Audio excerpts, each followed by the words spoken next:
Hey guys, I'm back, taking a quick break, and then today was a rough day. I got 3 more hours to drive. So I was talking about the dynamics of the narcissist and the shared fantasy and how they object relate. So catch the video before this one on object relation with the narcissist. So when they build in the object relation, it's not the same as how we, people that don't have narcissism, build object relations. Now, people say, how do I know this stuff? I've been in college now for 3 years, studying my master's in psychology, right? But that's not the only way I was able to discover this whole dynamic of narcissism and psychopathology. I was also raised by a narcissistic mom and a psychopathic father.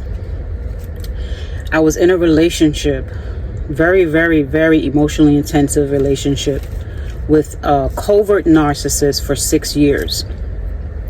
And this was a type of person that I attracted that was similar to my father in the psychopathic dynamic and similar to my mom in the narcissistic capacity. But my mom has grandiose narcissism.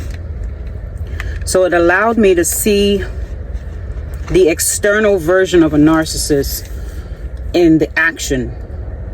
But with my ex, it was more the mental manipulation and the emotional manipulation on a covert level.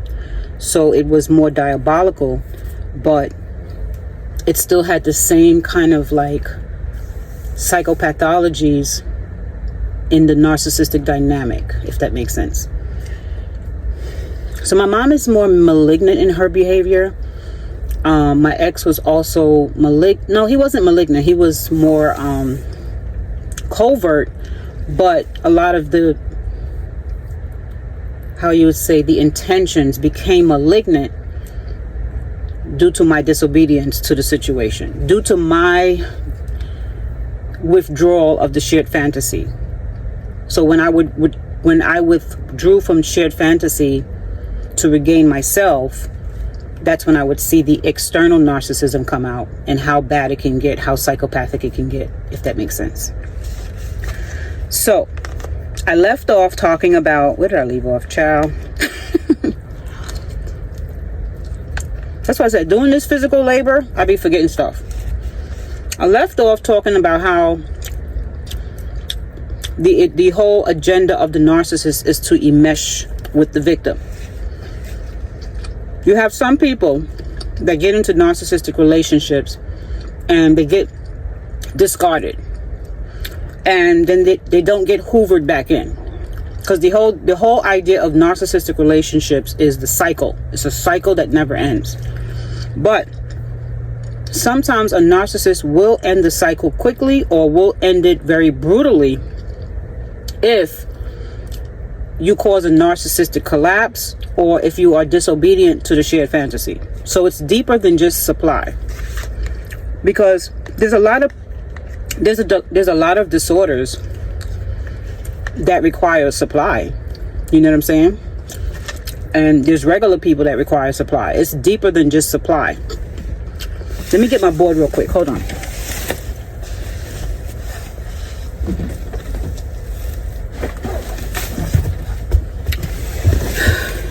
I'm not going to go through explaining the whole board again because it's very intricate. So please catch the other video if you didn't see this. This board explains the id. This is the primitive nature of the narcissist. I mean, all people have id. And then the super ego is the moral and discipline, rigidity nature of our psyche. What balances it out is the ego, right? The ego balances out the extreme rigidity, the extreme judgmental behavior that comes from the superego, and the grandiose nature that comes from the superego. A balanced person that's in alignment tends to know when not to go overboard and being super judgmental.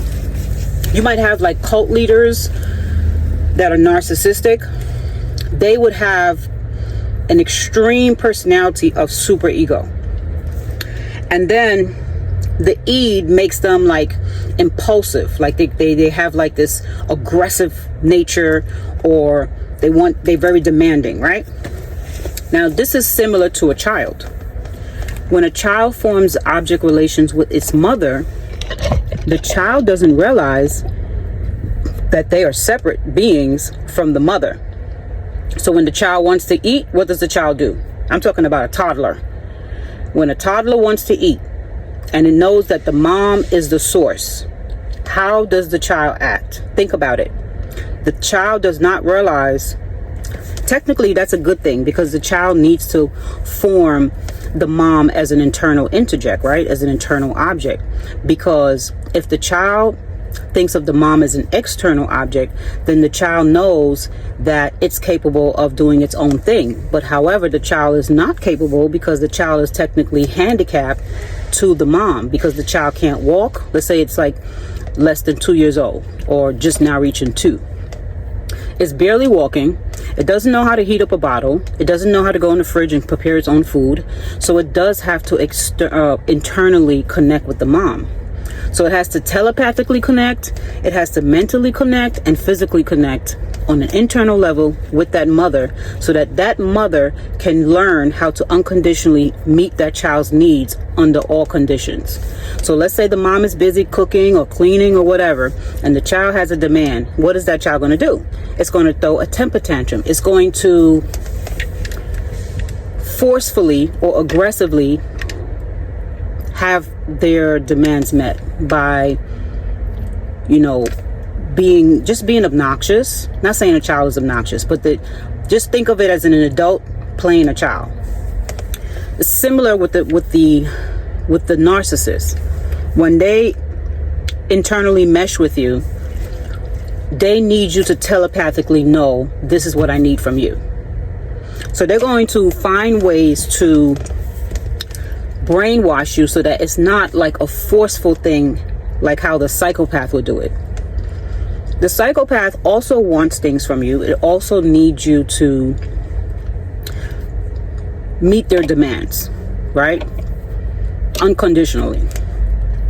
The difference with the psychopath is that you still can have your own core self. It's not trying to hijack your core self. It's just wanting to control your core self. But the psychopath is still their own individual person. The narcissist is at a deeper level of insecurity and ego dysfunctions when it comes to connecting with people.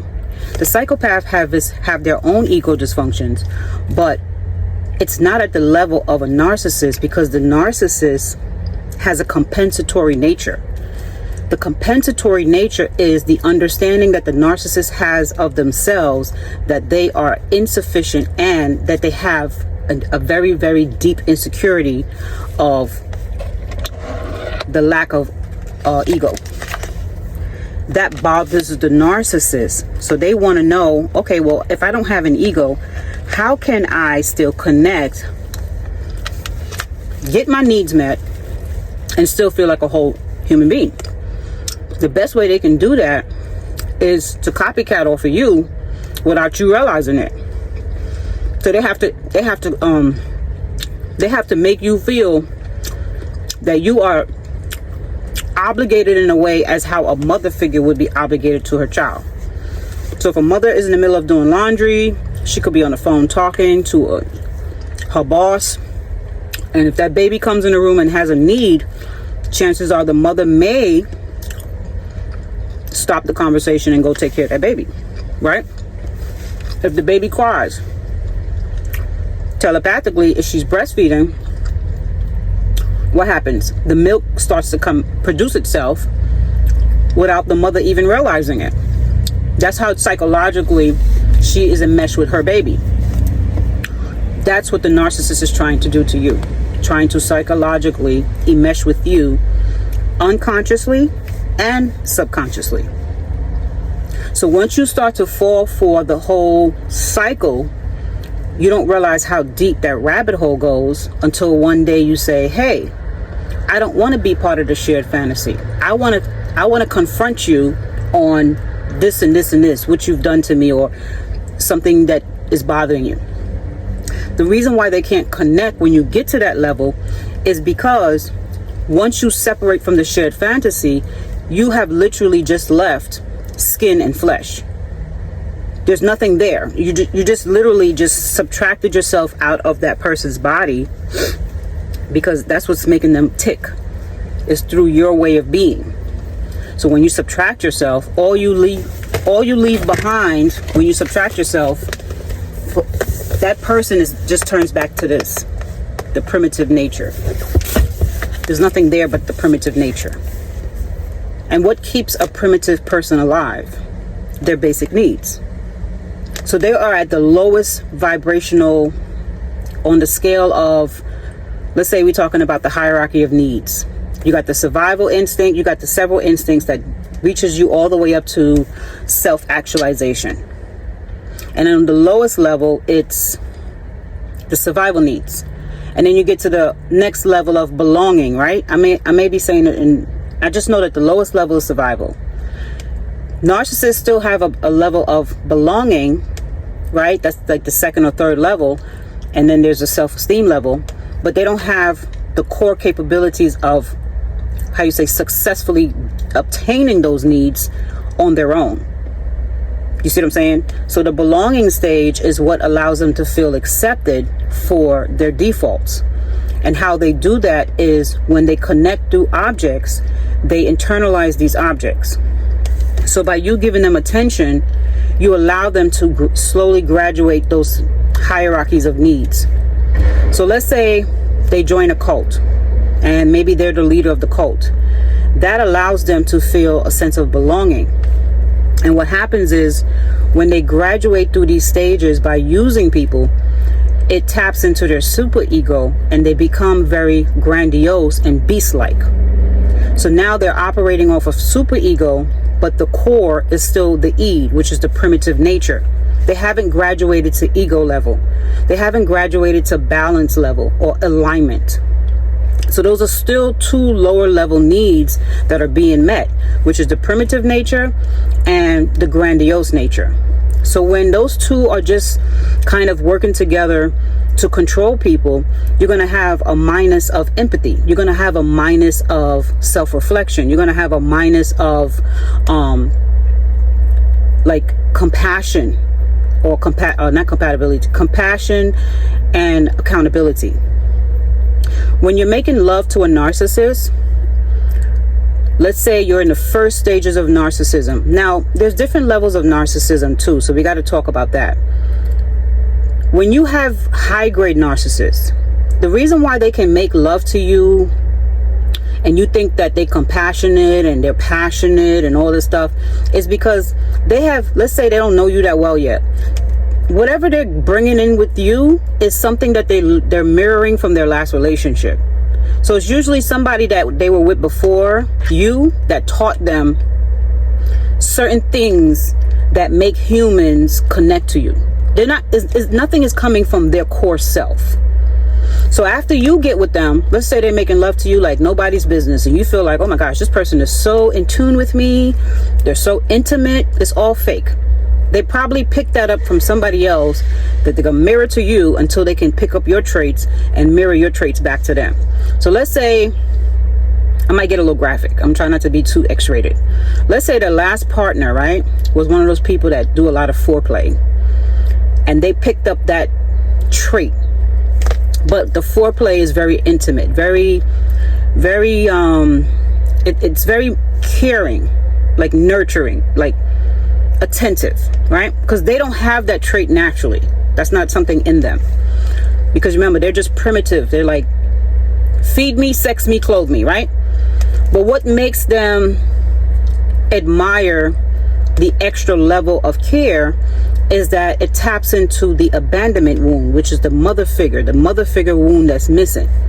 So you might think, oh, I'm great in bed, so they love that. It's not the greatness of the skill that's making them want you.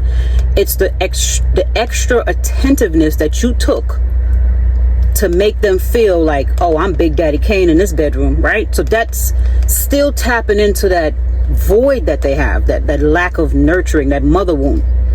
So you might come into the bedroom and you might have a different skill from the last person. They're going to interject all those skills and form their own personality off of that. So they're still mirroring you. They're still copycatting. They're still shape-shifting.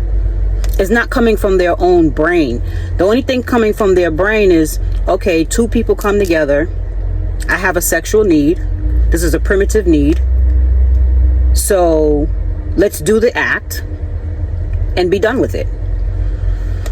You piss them off and they can completely eject themselves in that moment and will act like they don't even like touching you. Because like, even if you're mad at somebody, you still feel that need to be close to them. You might still want to hug them. You might still want to kiss them. A narcissist is not capable of tapping into those dynamics of intimacy.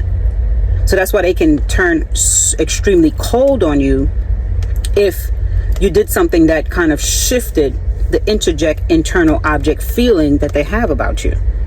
So let's say you complained about something they did in that bedroom. Hey, can you do some more of this? I don't like when you do this. Let's say they're rough in the bed or something, or they don't have a good skill with kissing because they don't like intimacy.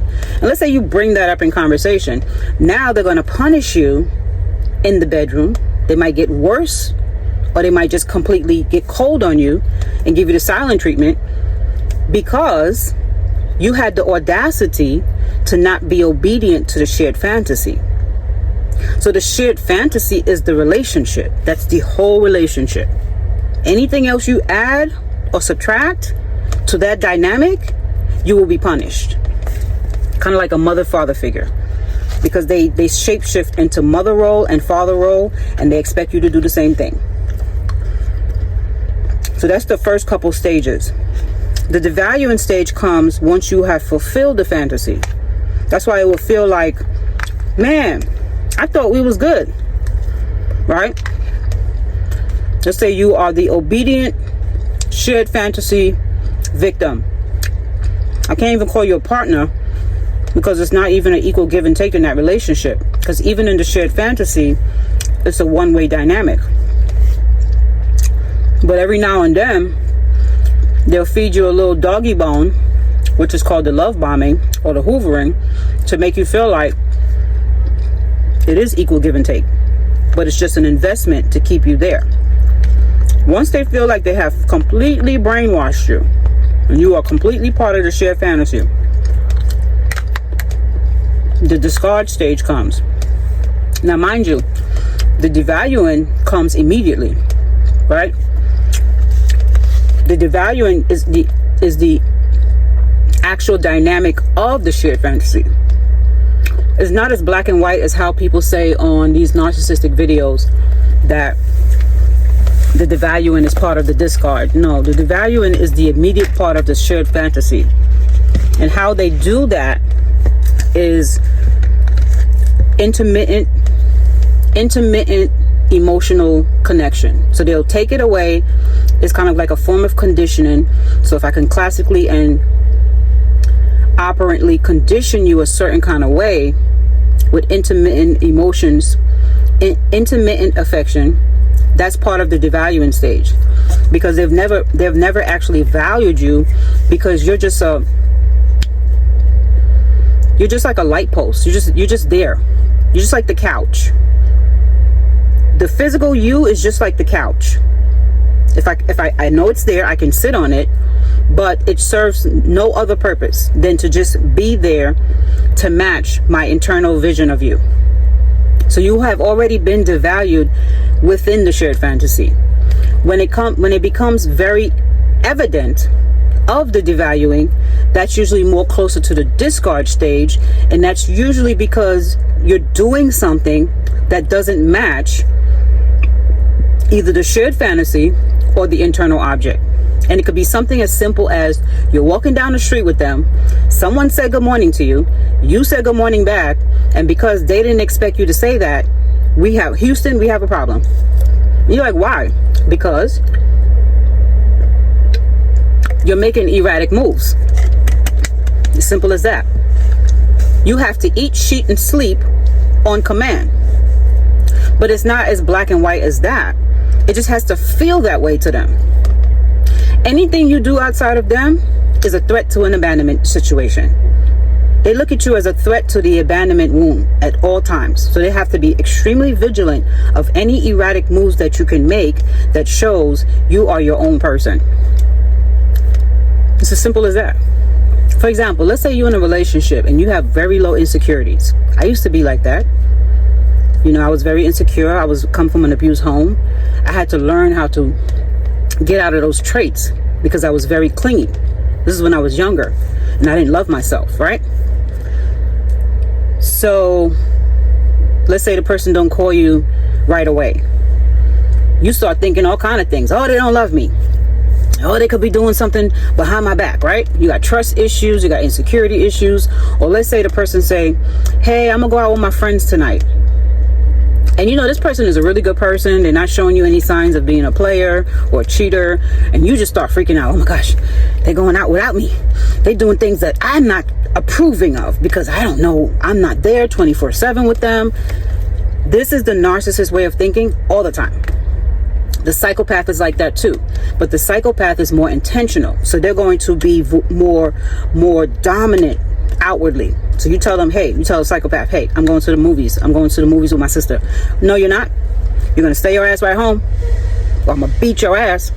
The psychopath is still going to allow you to have your own identity because they're outwardly telling you, I need to control you. So now you have to make the option, am I going to stay in this abusive relationship? So what they have to do is coercive force. Well, it's not really coercive. It's more like forceful aggressional abuse. So they have to like instill that type of fear. You're not volunteering the shared fantasy. The narcissist is doing a manipulation version of coercion. So you're not realizing that you are submitting your whole life and being to a person that's going to treat you bad. You're not going to get anything in this shared fantasy outside of losing yourself, losing your soul, and then giving away all your resources. A narcissist might give you resources in the beginning, right? Because they still want to play a role of not being a psychopath. They don't want you to feel like they're the bad guy. That's the compensatory part of them. The compensatory part is, I know I lack, so I'm going to overcompensate certain situations to make it look like I'm a good person. They might overdo the skill in the bedroom to get you hooked for that time being. And then once you're hooked, then they can turn into the psychopath that they are. But they're not going to be an outwardly psychopath. Some narcissists that are crazy or really malignant will tend to show it more often, more outwardly. But the average narcissist, to me, the most close in nature to a narcissist is the covert narcissist. That's the one that's really slick with it. The grandiose narcissists, they have a lot of similar traits to the psychopath. They're very dominant. The only difference is the narcissists don't really have an identity at all. So they're going to kind of like force you in a way, manipulate you in a way to coerce into their personality. So you're not going to, like, let's say you're having a conversation with a narcissist and they're grandiose. When you have an idea or an opinion and you try to come around and add your idea to what they got going on, you're going to make them uncomfortable. So they're going to find a way to devalue you in that conversation so that you can shut the hell up and accept what they're saying. That's how my mom was. She was a grandiose narcissist. You couldn't disagree with her. You couldn't come with your own opinions. And I would see sometimes where we would be talking as a group, family or friends or something like that. And I would say something profound. And everybody else is agreeing with me. And she'd be like, you could tell she want to agree, but it doesn't allow her to agree because she needs you to be her. So you could see her like literally like physically start to like shrink and fall apart. And then she'll get this thing in her head that'll tell her, No, get grandiose, which is the super ego. So the super ego will kick in because the id is more obvious. The id of your personality. This is the primitive nature.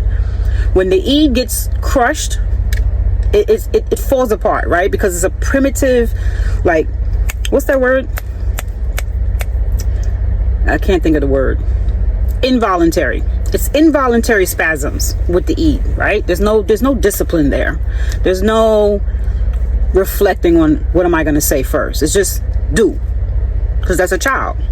You see a child think about, okay, how do I ask my mom for milk? The child is not sitting there thinking about how they're going to do stuff.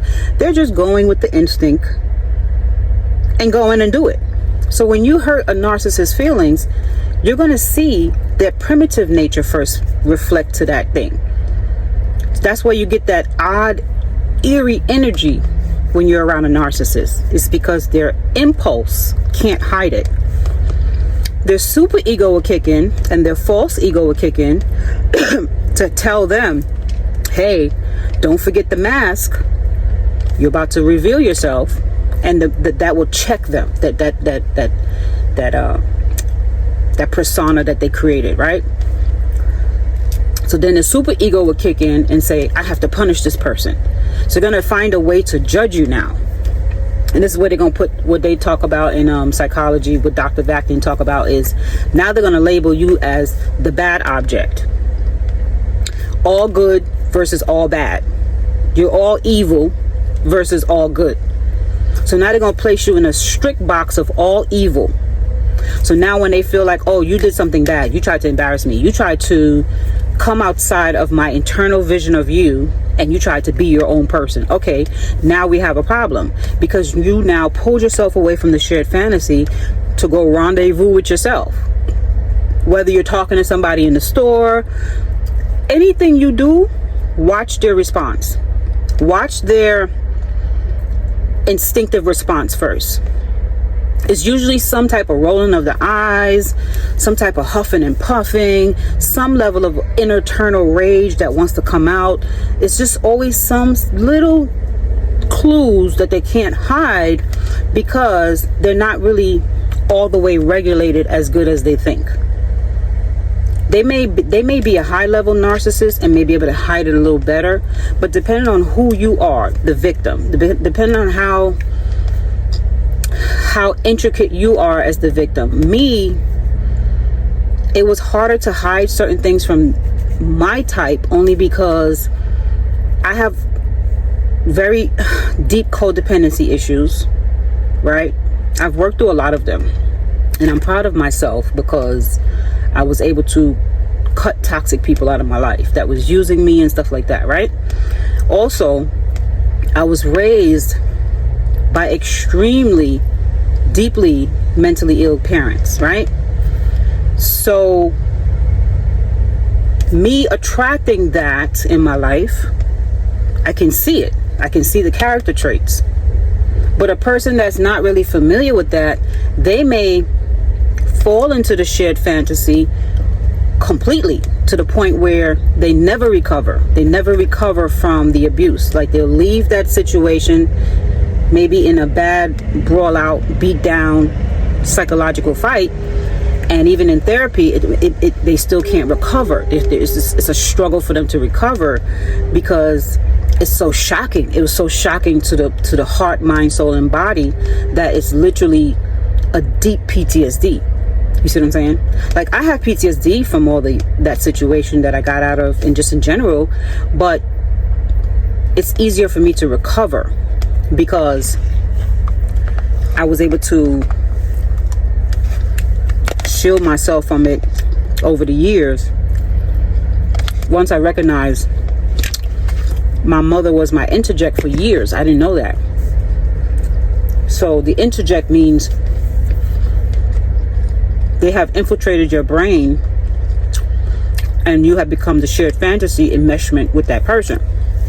And how my mother used to do that was, she would hoover me, devalue me, discard me, and then hoover me again, right? So I couldn't really think. Like, I always had to think about, well, what would my mother say in this situation? should I do this? She might. I was afraid of her. She was psychologically embedded into my thoughts, and then she would turn psychopath and punish me. She would threaten to take my kids if I didn't do something she said. She would, steal. It was so much. It was so much. And somebody asked me, my day one asked me, why did my mother become a narcissist? I don't know her whole life story, but I know that her dad was a pedo. And when she met my father, she had ran away at an early age. I think she met him at 14. My dad was about probably 16 or 17. And they ran away together and they eloped. So they both trauma bonded. You know what I'm saying? And she ran my dad through the mud. She had a lot of men. My mother was extremely beautiful when she was younger. So I don't know at what age my mom started cheating on him, but I just know she devalued him. She love bombed him. She did the same thing. My dad was very forceful, very aggressive, very frustrated. He was a psychopath. Very intentional, very predatorial. But I still had an identity when I was near my father. If he told me to do something, he was very militant. If he didn't get it done, the whoopings was brutal. My mom, I didn't feel seen. I felt abused and I didn't feel seen. I felt invisible around my mom. If I had to put the two abuse together, my mom's abuse was way worse. I felt like I was nothing. Around my dad, I was just kind of fearful, like, don't want to piss him off. But as I became older, I wasn't afraid of the beatings. I was like, in my mind, I was like, if this motherfucker come over here, I'm gonna punch him in his face. It got to the point where I was like, as long as I don't show fear, I could probably make my dad shut the hell up. Because when I turned about 12, him and my mom got into it. And I told him, I was like, stop your shit. Stop. Like that. He just looked at me like, you know what I mean? But this was before I realized my mom was a narcissist. So I was always trying to protect her. She had my stepdad. She got married to another guy after my dad went to prison. She ran him through the mud. I didn't like him at first. I thought he was ghetto. I thought he was too poor, he used to do like odd jobs in construction. But she was the breadwinner. You know what I'm saying? My mom had a lot of money. Not a lot, you know what I'm saying, but she had money. So she would, make him feel like he wasn't shit. She would talk down to him and stuff. So I kind of felt the same way, like he ain't even nothing. But I didn't realize she was mentally abusing him. So when he got tired of her crap and she cheated on him, she called me and was like, he about to, shoot me and my boyfriend. So I got on the phone with him and I was like, please, Dad, because I looked at him as a dad after a while. You know what I'm saying? I was like, please don't do this. She's not worth it. So it was like I always came to her rescue. When my dad was trying to unalive my mother, I'm the one that jumped on his back and got the knife from him. I could have put my life in danger. But this is what I'm saying. They don't look at you as a separate being. They look at you as them. If I'm getting stabbed, you're getting stabbed. If I'm getting punched in the face, you're getting punched in the face.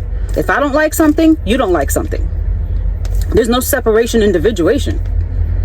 So you have to be able to adapt and shapeshift in order for them not to get pissed off, in order for them not to get uncomfortable. If you say something that they have to think and they don't have the answer, and you say something that makes them feel like, oh, so you're saying you're smarter than me? You don't even have to say anything. You just basically was saying something that you discovered.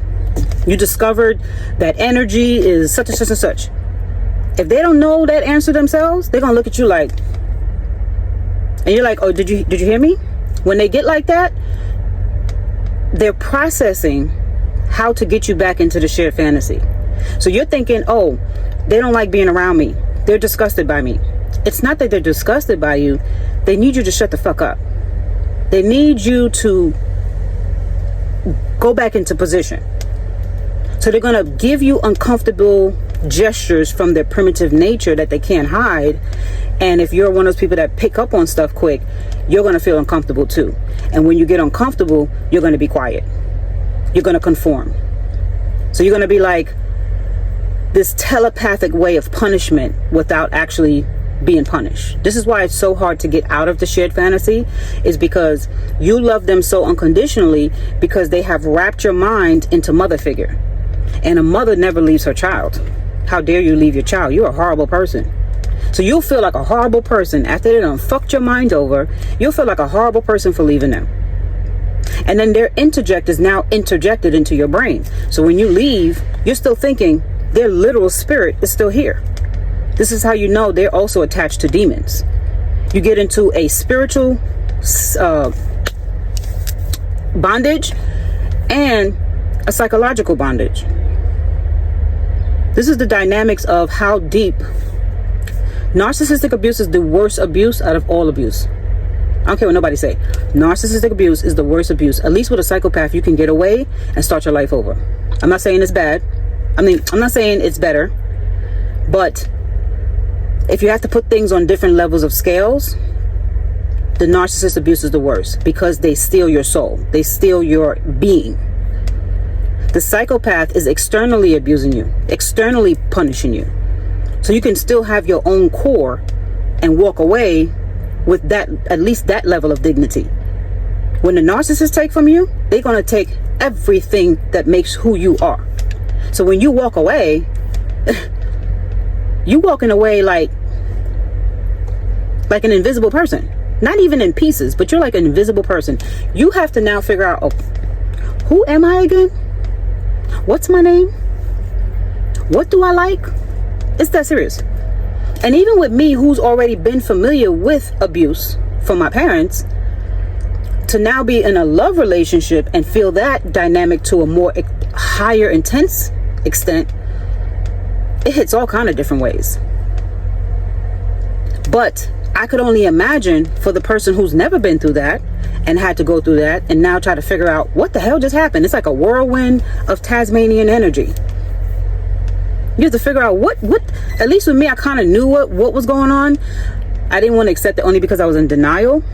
But the going back, I knew it was because of that. The abandonment wounds in myself and the abandonment wounds that was enmeshed into me from that other person. Me feeling like I need to be the mother figure to that other person because of my codependent nature. My taking care of my mama. When I was sick, my mother didn't give two craps. When she was sick, Mommy, you okay? This is me at any age. Teenage, early 20s is my early 30s is when I kind of started like hating her. But even in my 30s, I would come to her house, visit, stay a couple days or whatever, and I'm catering to her. And when they know that they have you in the enmeshment, now shared fantasy doesn't have to only be with the lover. Shared fantasy is with any narcissistic relationship. Mother, daughter, husband, wife, father, anybody. When they know they got you in the shared fantasy, that's when they kick back. That's when they're comfortable. Because now they know you have now put yourself in the two roles that they need, which is think like them, be narcissistic like them. When you're too nice, it bothers them because it goes outside of their identity. You're over there being catering to somebody else. Bitch, you know you're supposed to cater to me only. So when I'm doing this for my mom, the only time she allowed me to go do it for somebody else is if it serves the purpose for herself. So if she's having a function, a party, and she wants everybody to say, oh, this is a fabulous party, she'll call me. Hey, I need you to go host the people. I need you to go let them in. I need you to go clean the bathroom. I need you to go fix the table for them. But if I was doing it on my own, and she came downstairs and she saw me helping people that had nothing to do with her, what are you doing? Why are you putting that ugly tablecloth? What's that ugly thing you putting there? Why are you doing that? Why are you doing this? Blah, blah, blah. So they make you feel like you're doing something that's wrong when you're just being yourself. There's so many ways that they interject into your brain. So now when they come around, you don't want to think because you know thinking requires you to have your own personality. So you stop thinking. So when they come around, you want your mind to be as blank and a clean slate and an open vessel for their approval. And when I was dating my ex, he was a tyrannical narcissist. So when he would come home, he had the screw face. So I'm like, okay, Let me try to telepathically read his mind and see why he got an attitude. So I'll be like, you okay? Don't ask them if they're okay, because it implies that you are a separate person from them and you see something separate. You're supposed to know they're okay. You're supposed to know why their face is screwed up like the Grinch. When you start looking at them a certain way, it's a problem. I remember one time he came home and he tried to kiss me. You know how you say the greeting, hello. So I had something in my hand. I think I had like a bowl or a cup of juice or something. It was full. So he went to kiss me. I was like, oh, hold on, baby. Let me put this cup down. By the time I went to put the cup down and turned around, his face looked like somebody done stole his child. So I went to go kiss him. And he said, never mind. I said, what happened? Because this is when I first was like trying to figure out. I didn't know what his problem was. He said, never mind. I said, what's the problem? He said, oh, I guess you don't want to, you think I'm too sweaty to kiss? Or you think I'm some big black ape? Because he was kind of tall and dark skinned. So he's like, you just think I'm some big black ape? You don't want to kiss me? What? So I went off.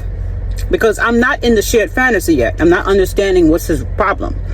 So I went the fuck off. I was like, what the hell is wrong with you? You bipolar? Child. I got ignored for 3 days. 3 days. I didn't give a fuck. I went shopping with my kids. I went out. By day 3, I couldn't take it anymore. I was like, how long are you going to ignore me? What the hell's your problem? Child. He said that I was crazy. He don't know what I'm talking about. Ain't nobody ignoring you. What you talking about? What are you talking about? Child. That was the first red flag. I left him. Got love bomb, Hoover, teddy bears, cake, cookies, anything I wanted. Money. They will pour out the red carpet if they feel like you are capable shared fantasy. But there was times where I made his narcissistic collapse. He was swearing me off like everything but the child of God, right? And that's when I was already captured into the shared fantasy. So I felt so bad. Because, you know, my mouth is vicious. I'll tell you about yourself. Like, exactly what you need to hear. The truth. Because I'm a Scorpio. I'm not going to hold no shit back. I was like, yo, you need to get some help. Something's wrong with you. But I'm not even, like, saying, you know, you ugly. I'm just telling him the truth. But in a way that's going to, like, pierce his heart. And then he went to counseling. But only for a short time. But what I'm saying is, by then, I was hooked. Mentally, physically, psychologically. I felt like I needed to take care of him, like to help him through this. Because he used to be like, man, you don't understand. You know, my mom, this, and I be trying to help myself. I don't know why I do this. Like, they'll make you feel like you're the mother. This is the shared fantasy problem. You unconditionally now accept the contract, the demonic contract with them. And then you're able to overlook certain things. Oh, shh. This thing trying to tell my place. Anyways, I gotta go, y'all. That was my indicator. But I want to get a little bit more in depth with the difference with how, you know, the doctors break it down. I'm telling y'all from my personal experience. This is the relativity of like my research version of me interjecting myself into the research. Because a lot of times when you are researching, or you're a psychologist or a psychoanalyst, a lot of some of what you've been through, your experiences, heighten what you learn. It heighten how you can treat people, how you can help them. Because now you become you actually become a part of that situation. Some doctors, they're mostly coming in theory. They don't have no relativity to the situation. They've never been through nothing. So when they're telling you stuff, it's mostly from the book. But some doctors actually have been in these situations with relationships with narcissism. Some doctors are narcissists, right? So you get a different variation of these experiences. And then I can also put it into my own experience and understand, wow, so that's what you call it. Okay, that's what I experienced. I didn't know there was a name for it. You know what I'm saying? like negative affectivity. I always had that problem with that word, negative affectivity. I didn't understand why I used to hate that my ex always turned everything into pessimism. No matter what it was, everything was negative. You know what I mean? And I didn't realize that I would just say things like, oh, you're such a negative person. But that's actually what's called negative affectivity. Narcissistic people cannot relate to positivity. So even when they're having a good time, they're still going to do things in a negative aspect. That's how my mom was. So it's like, when you're saying something like positive, you're going to see that they're actually getting irritated. Even if you compliment them, they don't take the compliment as in a, oh, they take it as in a grandiose way. Oh, yeah, I know. I know I'm great. They're not going to say that, but they're going to have this pompous attitude, like you're just pumping up a damn balloon. So it goes against you to actually compliment them, because all you're doing is feeding the beast. But if you're just saying things positive, like I love life, I love the trees and the birds, you're irritating them. They don't like to be around positive energy, but they need you to be a positive person so that you can nurture them. So it's like they want the best, but they're not going to tell you that that's the best. They want you to just be the best, but only give it to them. That's where the whole shared enmeshment comes in. But anyways, I do gotta go. I don't want to go over my time. I'll try my best to make more videos on this, because this is very important that people understand. Another thing about ego dysfunctions, it's not only in narcissistic people, it's in a lot of people. When they get into these relationships, and this is why it's important to first understand yourself, be a whole person. You got people, they have these ego dysfunctions. They want to mesh with you, like codependent people, people low self-esteem, and they're enmeshing with you with the same mindset as the narcissist. They want you to be available to them at all times and don't have your own personality and your own being. So now when you're trying to do things on your own, like you can have a relationship that is interdependent, right? But sometimes you might need time alone. You might want to go read a book. You might want to go call your cousin, your sister, your brother. They might want to go out to the movies. Now, I'm not saying you're always out with your friends and it's starting to look like you don't even want to be in a relationship. There's a difference. But they'll paint that picture as if that's who you are, because they don't want you to have no other outside life other than them. Those are similar traits to the narcissistic type relationships. You got to be careful having shared fantasies with these people. They're insecure and they want to engulf you, and that's how you end up losing yourself in these toxic dysfunctional relationships. A lot of them is narcissistic based. They may not be a complete narcissist. You may not have to go through that devaluing stage, but it is a toxic situation that you're in where you can't even breathe. They're clingy, they're driving you crazy, they're aggressive, they're confrontational. You know, it comes a point in your life where you got to see toxicity is killing you. It's time to just grow up and move on and find something healthy. If you're at the stage of healing and you're healthy, you got to stay away from these toxic people. Or you got people that are avoidant. They don't know how to open up. They don't want to talk. They don't want to be intimate. They don't want to have this connection. Problematic. Let these people go get help before they start talking about they want to sling ding-a-ling and open their legs. We're not doing that in 2026. Only look for the healed beings, the people that got light in them. Now, I'm not saying the people that have these toxic issues are not workable or lovable people, but we can't see the lovable person in you if you got all these bad demons around you. Go get the healing work done and then put yourself out there. Some of these people want to jump into relationship after relationship after relationship, and they ain't even healed. So now they're going around breaking hearts and expecting God to just forgive them and bless their life. No, you have karma to pay. And part of your karma, after you to keep breaking these people's hearts, is one, somebody gonna do it to you. Two, the person heart that you broke, more than likely when God blesses them with a good relationship or a great life, you're gonna be the one to witness it. That's how karma works. So that's what I learned from being around narcissistic people. They don't have a conscience. They don't think about these things. They don't think about karma. They don't think about doing the right thing, because they don't feel like there's anything wrong with them or anything wrong with what they're doing. And this is the reason why you need to stay far, far away from them, because you can't build with a person that has no conscience. They don't have no ego functions to tell them, hey, this is wrong.